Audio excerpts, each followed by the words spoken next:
Good morning and welcome to the worship service of the Unitarian Universalist Church in Idaho Falls. My name is Arthur Kuhl, today's worship associate. We know you join us here for different reasons: to find community, to seek your spiritual and personal truths, to question, to nurture your heart and soul, to explore new ideas, to find comfort, and perhaps to find the answers to some of your bigger questions. We hope that you will experience this service as a moment in your life that inspires you. Find a message that transforms you, and, although virtual at this time, a caring and loving community that gives meaning to your life.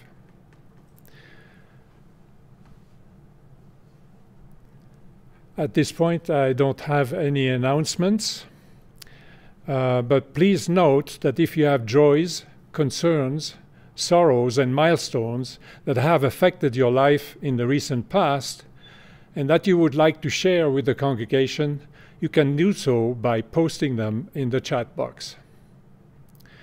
We also invite you to join us for our virtual coffee hour after the worship service by clicking on the link provided in the email inviting you to today's service. We will not have a dedicated time for an offering, but encourage you to sustain and strengthen this church by making a contribution either through mailing a check to the church at P.O. Box 50376 in Idaho Falls, Idaho 83405, or by going to the church's website at idahofallsuu.org. There, in the Connections menu, click on Donate to get to the Contributions page. Thank you so much. I invite you now to relax and enter into the spirit of worship with the following words from the Bible's Beatitudes. Blessed are the poor, the realm of God is for them. Blessed are the hungry, they shall be satisfied. Blessed are you who weep today, you shall laugh. Blessed are the humble, they shall inherit the earth. Blessed are the merciful, they will find mercy. Blessed are the peacemakers, they will be ranked as children of God. You are the light of the world. When a lamp is lit, it is not put under a bushel, but on a lampstand, where it gives light to everyone in the house.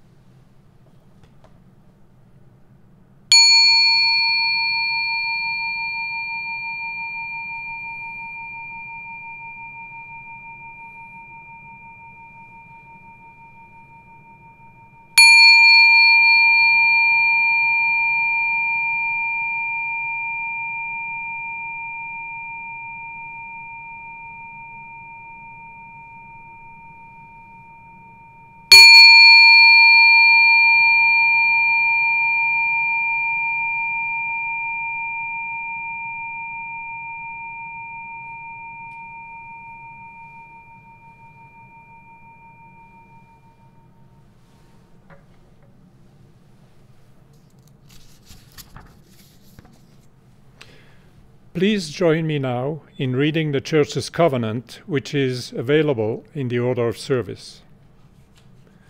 Love is the spirit of this community, and service its law. This is our great covenant, to dwell together in peace, to seek the truth in love, and to help one another. We will now light our chalice, symbol of Unitarian Universalism, to illumine the following thoughts from Linda Hart. We light this chalice as a symbol of the spark of life which abides within us and around us. May it be as a light in the dark night, a light in a window that welcomes a weary traveler home. May it be as a light in the hand of a trusted friend that guides us along the path. May it be as a light in the face of one we love, bright with joy. We'll now sing hymn number 169. We shall.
Our call to worship this morning comes from the Reverend Tony Vincent.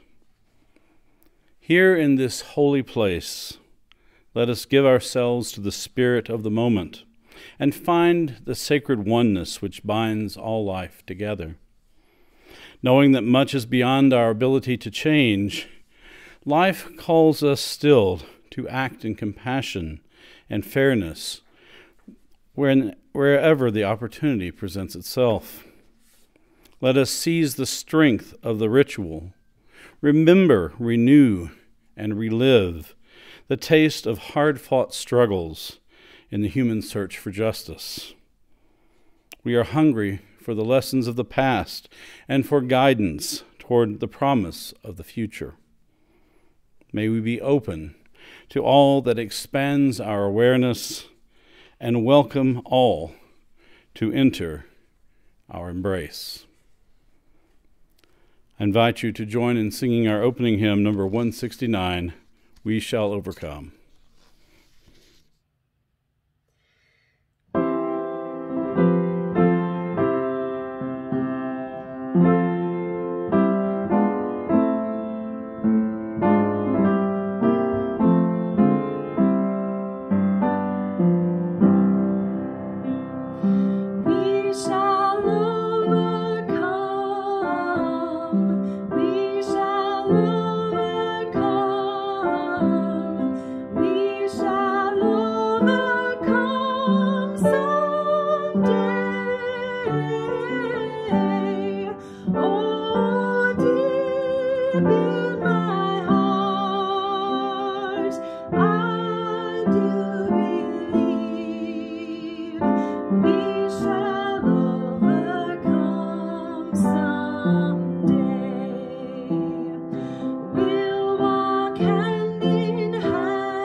Today's Time for All Ages is Listening with My Heart by Gabby Garcia, illustrated by Ying Hui Tan, a story of kindness and self-compassion.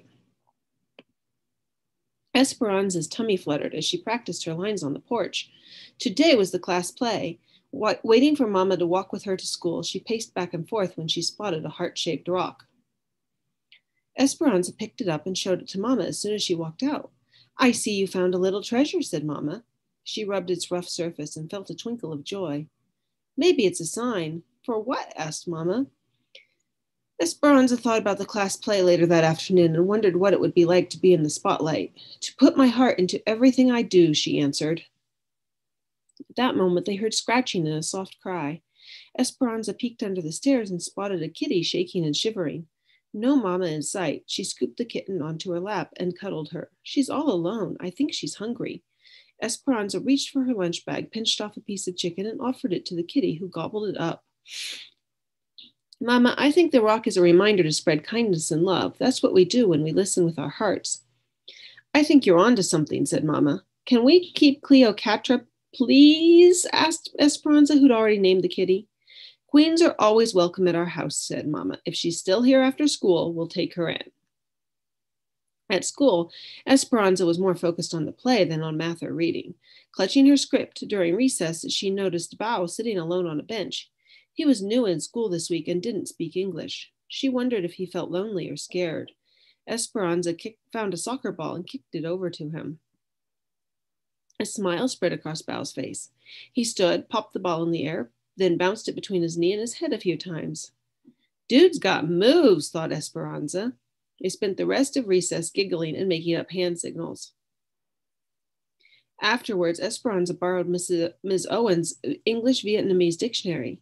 She wrote friend in Vietnamese, drew a picture of Bao and her, then placed it on his desk. Esperanza rubbed the rock in her pocket. Listening with her heart made her feel peaceful inside. Finally, it was time for the performance. It was too late for Bao to be in the play, but he stood at Miss Owen's side as a stagehand. Excitement bubbled as Esperanza waited for her cue. Esperanza walked on stage, tripped as she was about to say her first line, and splattered across the stage. When she got up, Esperanza forgot her line, so Miss Owen whispered them to her from backstage. Heat rushed through Esperanza's body as all eyes were glued to her. She wished she could disappear. I ruined the play, Esperanza thought, rushing off stage as soon as she'd finished her part. I messed up in front of everyone. She tucked herself in behind some props so no one would see her. Esperanza noticed her body shaking and her face still burning. She took a deep breath and tears streamed down her face. Esperanza dug out the rock in her pocket. It was cracked and lopsided, just how she felt. Esperanza touched her hand to her heart and felt the disappointment. A few minutes later, Bao walked over and handed Esperanza a drawing of her with the word friend written above it. Esperanza nodded. She realized she hadn't been treating herself like a friend.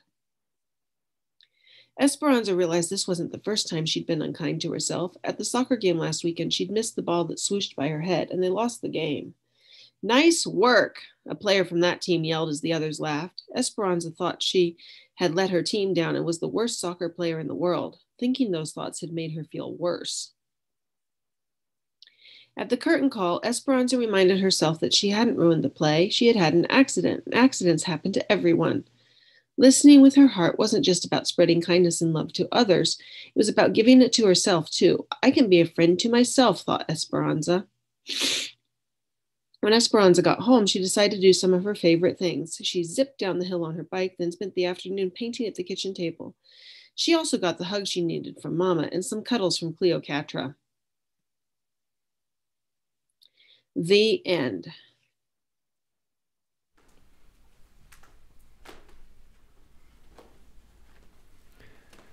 We now dedicate time to our joys, concerns, sorrows, and milestones, a time to share with this religious community events that have affected your life in the recent past, and to speak out for those you want to hold in your thoughts.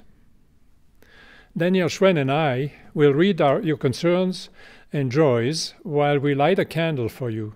And please remember that you can still add your joys or concerns in the chat box now while we are reading the ones that were posted earlier.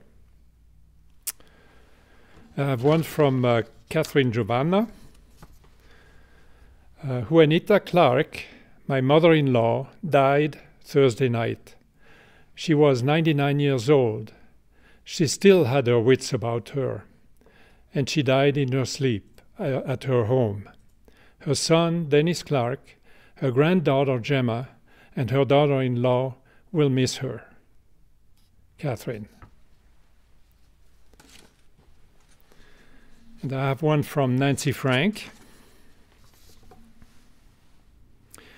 She would like to share an excerpt from Rosemary Bray McMath interview with Coretta Scott King.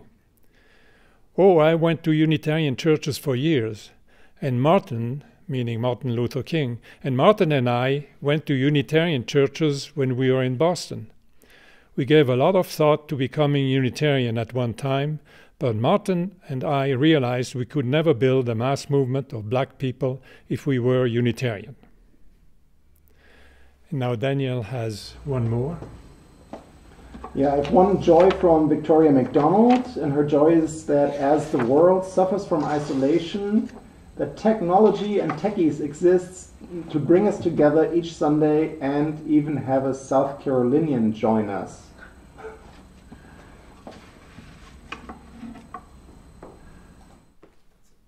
That's it. Okay, thank you. We light one last candle to lift up these joys and concerns, as well as the ones that remain in the silence of our hearts.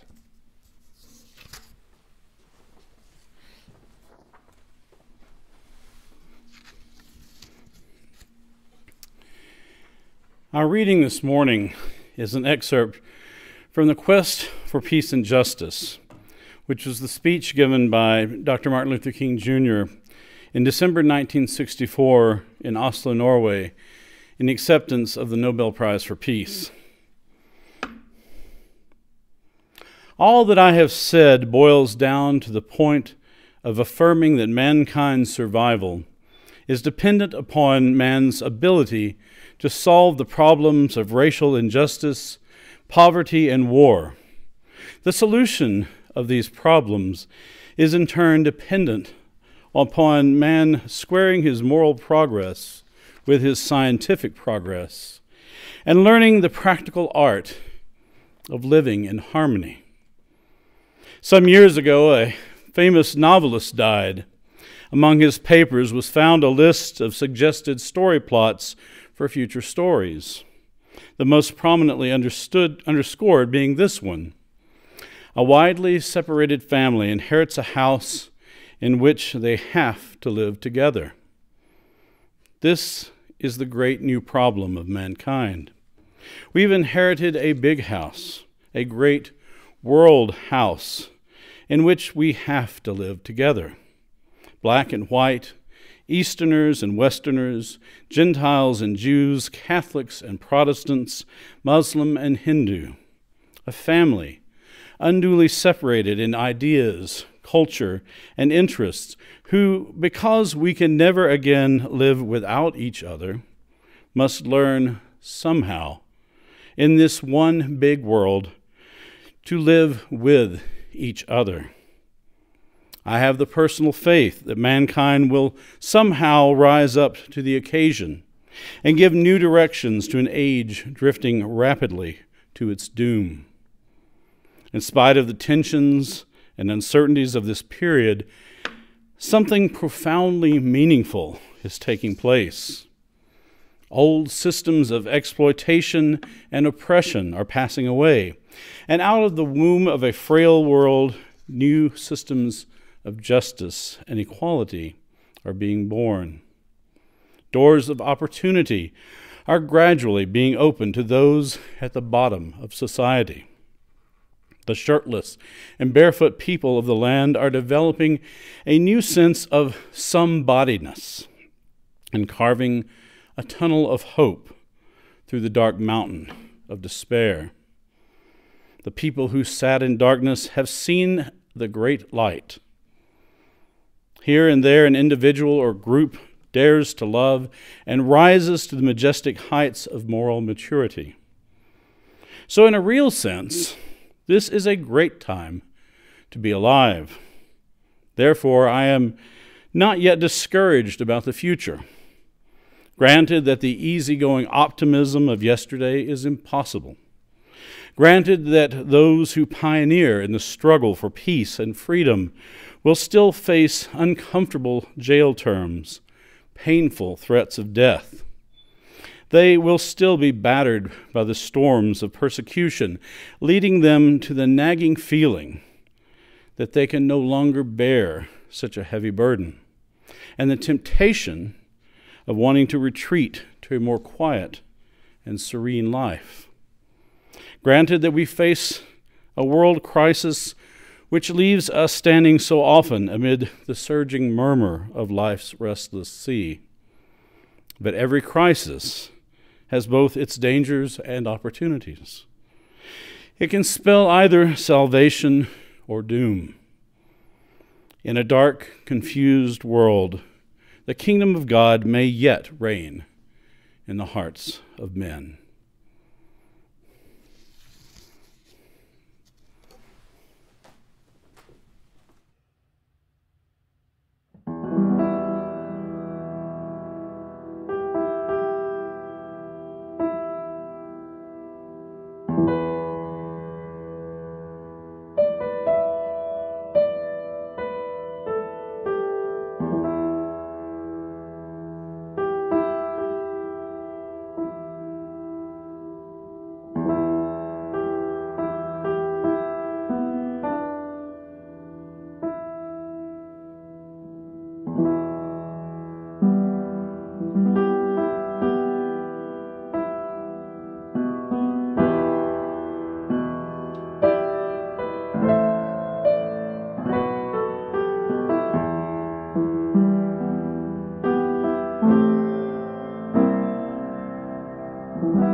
Dr. Martin Luther King Jr. was one of those rare people in history who we could quote or talk about on about any Sunday. But it is especially appropriate that we do so on this Sunday, on the eve of the annual holiday that honors his life, and at this extremely troubled time in our nation's history. Record numbers of Americans are dying every single day due to COVID-19. And though the vaccines look promising, we will soon mark a full year of trying to contend with this pandemic with no real end in sight. And even in the middle of the pandemic, a renewed awareness of the systemic racism in America has remained in the news thanks to the Black Lives Matter movement and, unfortunately, due to continued violence against people of color and incidents of police brutality. And if things weren't bad enough, only 11 days ago, our own president incited an angry mob to invade the United States Capitol in a desperate attempt to stop the inauguration of a new administration that will happen 3 days from now. And those are just the highlights from America. The news from other parts of the world is troubling too. I can't imagine a better time to reflect on how our nation and the world is doing on the issues so important to Dr. King: poverty, racism, oppression, and war, and even on issues like climate change that had not yet gained awareness in the collective conscience during Dr. King's time. Now, over half a century later, how is the human race getting along in the world house that he so eloquently described in his Nobel acceptance speech? How much progress have we made on breaking down barriers of race and intolerance? How strongly has the human community embraced what Dr. King called the practical art of living in harmony? The short answer to these questions is, of course, not very well and not much. I wish I could say that we are living up to the aspirations Dr. King expressed, that in our dark, confused world, King's vision now reigns in the hearts of men and women. But this is clearly not the case. Our great world house is metaphorically and in some cases literally on fire. In our own nation, racism is still an ugly reality that a new generation is forced to confront. It is remarkable that more than 50 years after Selma, there are still struggles over voting rights, and some who are intentionally working to disenfranchise African Americans and other minorities in hopes of weakening their political power. It is distressing that saying Black Lives Matter is seen as controversial, and it is even more distressing that it even needs to be said. Too many young black men are still dying due to gun violence and at the hands of police. This isn't a new phenomenon. We're just seeing more evidence of this ongoing problem because of the proliferation of smartphones and body cameras. Technology is simply helping to expose the racism that is still pervasive in our legal system long after Dr. King marched from Selma to Montgomery. Poverty and income inequality are as prevalent as ever. The global economy benefits a wealthy few and largely ignores the majority who struggle to get by. Even those of us who enjoy a more comfortable but modest lifestyle must keep fighting against those who would further consolidate the world's wealth. Just gaining access to affordable health care, even in the middle of a pandemic, is still a struggle in this country. The threats of war and nuclear annihilation remain as nations rattle sabers and threaten one another. The situation in hot spots around the world, such as Israel-Palestine, remains in turmoil and unresolved as groups on all sides of these conflicts exploit the real suffering of the people to promote their own twisted agendas of violence, suffering, and oppression.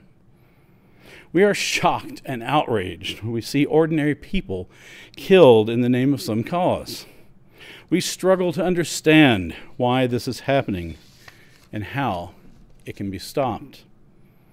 Fascist and totalitarian political movements around the world, and some of our own politicians here at home, have responded by pandering to the worst in us, spewing racial animosity, religious intolerance, and xenophobia, divisive rhetoric that only helps justify their own atrocities and recruit new soldiers to prolong the spread of violence. As a backdrop to this tragic human behavior, the planet continues to warm due to our reckless consumption of fossil fuels, endangering the future of not only our own children for generations, but that of countless other species in the web of life. Each year eclipses the last as the warmest on record, and in some places, wildfires are raging to an extent we have never experienced. Large populations of the world's animals are dying off at alarming rates, and the evidence suggests we have entered a new mass extinction event in the history of life on Earth, this time being uniquely the result of human behaviors and indifference. Scientists warn that the changing climate will disrupt ecosystems that have been stable for tens of thousands of years, accelerating the extinction of countless species, disrupting agriculture and access to fresh water, and potentially releasing diseases that have been trapped in permafrost since the last ice age. COVID-19 may only be a taste of worse pandemics on the horizon. There is great turmoil and evil in the world.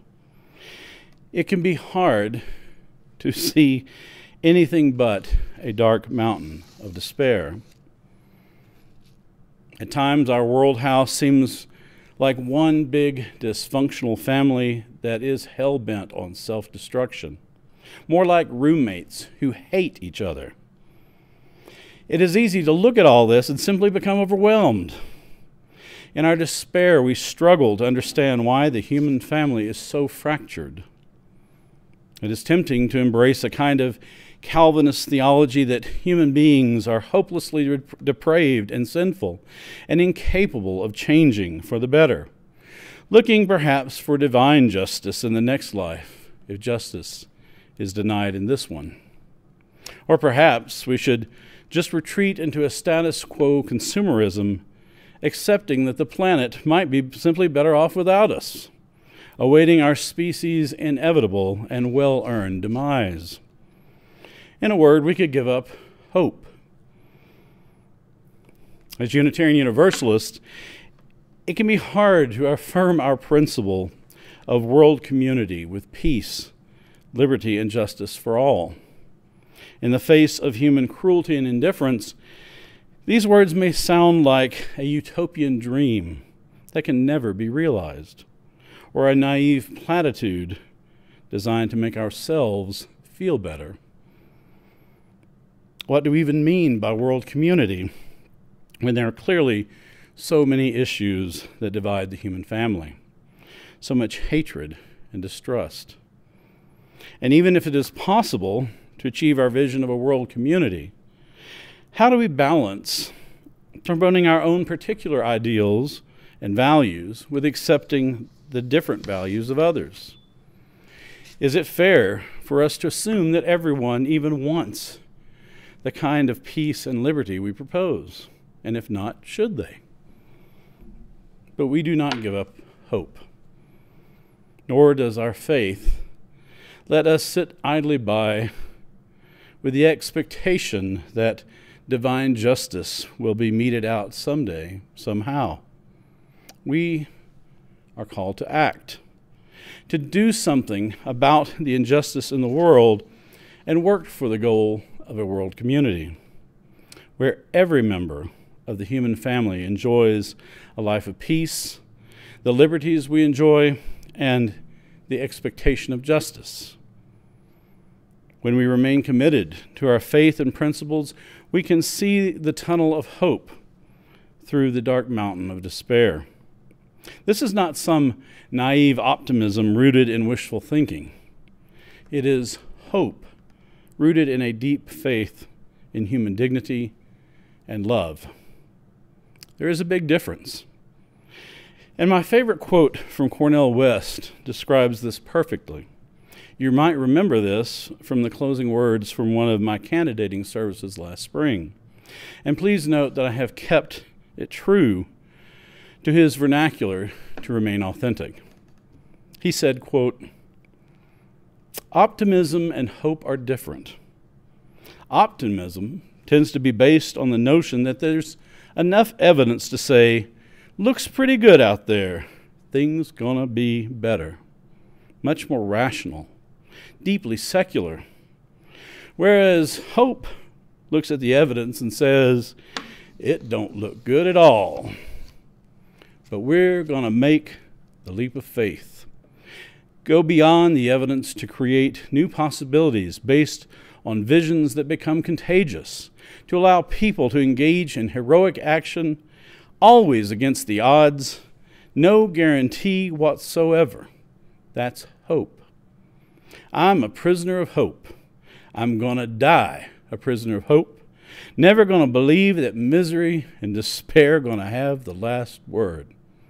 End quote. Unitarian Universalists are people of hope. I really believe that with all my heart. We are a glass half full faith that acknowledges the many problems in our world, but at the same time recognizes the inherent worth in every person and their tremendous capacity for people of goodwill to change the world for the better. It was hope that sustained us when we marched with Dr. King and Selma, and when we continue to march for voting rights and in support of Black Lives Matter. It was hope that sustained us when we stood on the side of love and fought so many years for marriage equality and the rights of LGBTQ folks. And our hope continues to spread to so many places and issues, from economic oppression to environmental justice. We are a beacon of hope for anyone who wants to join us in worship and search for truth and meaning, no matter who they are or what they believe. When we see injustice and suffering, we act. And we look to our communities of faith to sustain us in this often difficult and demanding work. As my colleague, the Reverend Tom Shade, says, our liberal religious communities are there to contain both our comforts and our discontents. They empower us to make a holy discontent effective in the world and yet bearable for a lifetime. And despite all the turmoil and strife around us, there is good reason to have hope. Within our own lifetimes, just think of the incredible change we have seen in the world. The fall of the Berlin Wall and the disintegration of the Soviet Union. The end of apartheid in South Africa. Dramatic shifts in race relations and gender roles and marriage equality becoming the law of the land. We saw a Black American president who served alongside veterans of the civil rights era who knew Dr. King. And in only a few days, the first woman will become Vice President of the United States. And she happens to be of mixed African American and South Asian ancestry. Who could have imagined this in 1964? I watched in horror on January 6th as an angry mob broke into our Capitol and tried to subvert our democracy. It was a scene I will probably never forget. But I also vividly remember watching the news in amazement in November 1989, when crowds of East and West Germans gathered at the Berlin Wall. In what seemed like an instant, everything changed. The East German police refused to enforce old policies. They would no longer shoot people trying to cross into the West. And they walked away from their posts. The people began to cross over from both sides, and they began destroying the wall that had separated them for almost 30 years with whatever hand tools they could find. Over the next few months, large machinery was brought in and the wall was dismantled. It was a watershed moment of transformation. And we have witnessed other watershed moments that seemed almost impossible to imagine only decades ago. Real change is possible. It happens. There is reason for hope. Sure, there's still plenty of work to do. Our world house is in pretty bad shape. The beloved community is not yet realized, but we must never let despair get the upper hand. As Dr. King said, every crisis has both its dangers and its opportunities. It can spell either salvation or doom. To further our vision of a community, we must look for such opportunities in moments like the one that brought down the Berlin Wall. The climate change crisis and the Black Lives Matter movement seem to be two such watershed moments in the making. But we, the human family, must decide to act. The good news is that people are beginning to wake up and demand action. In her book, This Changes Everything, Naomi Klein writes that in times such as these, activism becomes something that is not performed by a small tribe within a culture, whether a vanguard of radicals or a subcategory of slick professionals, but becomes an entirely normal activity throughout society. During extraordinary historical moments, both world wars, the aftermath of the Great Depression, or the peak of the Civil Rights era, the usual categories dividing activists and regular people became meaningless because the project of changing society was so deeply woven into the project of life. Activists were, quite simply, everyone. There is reason for hope. But as we do the work of repairing our world house, building a more just world community, we must be mindful of diversity and not make the assumption that we have all the answers the world needs. Just because we share a common house, it does not mean we share common goals or ideals. Dr. King acknowledged the reality of the diverse beliefs and cultures that are both a source of great strength and a source of great divisiveness in the human family. This is something we need to take to heart. As Dr. King said, because we can never again live without each other, we must learn somehow in this one big world to live with each other. There's really no alternative if the human family is to thrive. Community does not mean an end to diversity, but an acceptance and embrace of diversity. After all, how many of us live in families where everyone thinks and acts exactly the same? Or in towns or cities where everyone is exactly the same religion and ethnicity and even roots for the same sports teams? We religious liberals have powerful ideas about human rights and a democratic society, and we should share these with the world. But we can also learn from other cultures.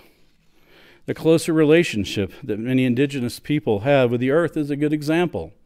Western progressives have a relatively poor track record on the environment in comparison, often focusing too much on the progress of humankind in the past, with little concern for the rest of life. There are different perspectives and sincere differences of opinion. And sometimes our efforts will put us into conflict with cultural traditions that may be hard to overcome. We may try to lovingly guide those who disagree with us into the light of our own understanding, but we must be sure that it is the necessary and the right thing to do. They, too, have a right to the free and responsible search for truth and meaning, after all. But at the same time, we must remain steadfast in our principles. All week long, I have heard a hypocritical litany of calls for unity from those who have fomented division for years, and people offering false moral equivalence between the actions of an angry mob of insurrectionists and the Black Lives Matter protesters who took to the streets to decry injustice. We must continue to speak truth to power and witness for justice wherever injustice exists. Yes, there is much work to do, and though we may sometimes realize the fruits of our labor in stunning successes, we are at least as likely to be frustrated and fail. We must learn to accept that we may not live long enough to see the change we have worked so hard to achieve. This is a good reason for belonging to a faith community like this one, a place that nurtures the spirit and recharges the hope we need to sustain us in the struggle. Family conflicts can be difficult and demanding, and they can take a very long time to resolve. And this is certainly true of the human family as a whole. Some conflicts span generations, even centuries. Repairing a great world house, making it into a home filled with love and respect, a world community with peace, liberty, and justice for all is a daunting task. But it is the work we are called to do. To paraphrase a famous saying of St. Teresa of Avila, our faith has no body but yours, no hands, no feet on earth, but yours. Yours are the eyes through which compassion looks on this world. Yours are the feet which walk to do good. Yours are the hands through which all the world is blessed. May it be so. I invite you to join in singing our closing hymn, number 108, My Life Flows On in Endless Song.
Rejoice both far and near. How can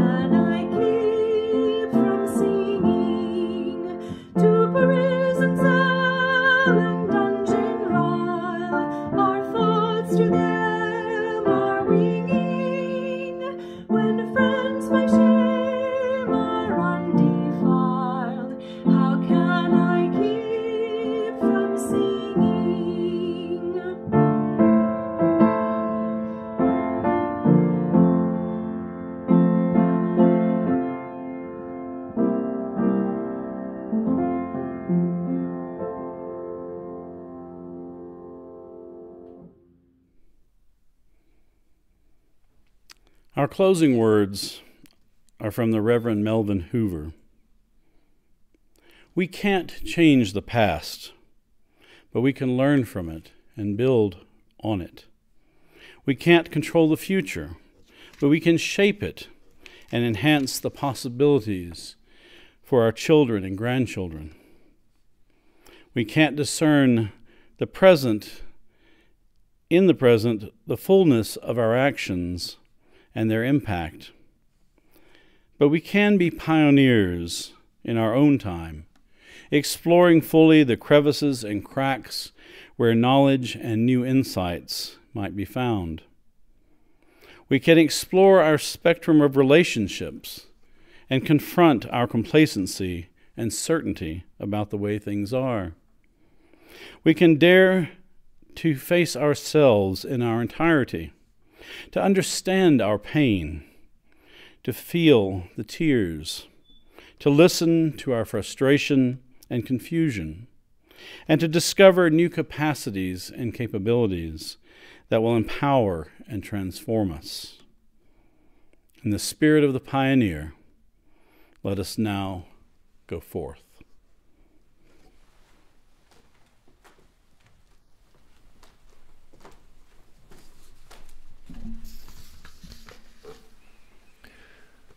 Please join me now in reading the words in the order of service for the extinguishing of the chalice flame.